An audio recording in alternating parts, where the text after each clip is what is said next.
Et bonsoir à tous et bonsoir à toutes. Bienvenue dans Punchline sur CNews et sur Europe 1. Ils ont 17 ans et 19 ans. Ils ont agressé avec une extrême violence un policier à Tourcoing le 19 septembre dernier. Et ils ont été remis en liberté. Ils dorment tranquillement chez eux ce soir. Il s'appelle Jordi G. Il était sous le coup de 3 OQTF. Il avait été condamné 11 fois par la justice. Mais il était en liberté lorsqu'il a violé 2 jeunes femmes, dont Claire Géronimi. Je pourrais multiplier les exemples à l'infini. Il s'appelle Nicolas Sarkozy. Il a été président de la République.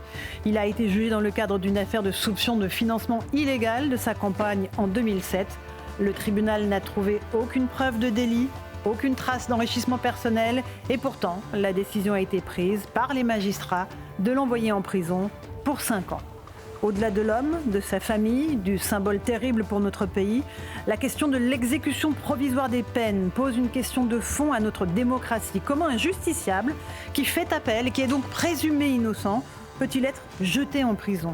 Pourquoi avoir assorti une peine lourde, 5 ans, d'un mandat de dépôt si ce n'est pour l'humilier, éprouver, s'il le fallait encore, l'acharnement judiciaire subi depuis des années par Nicolas Sarkozy.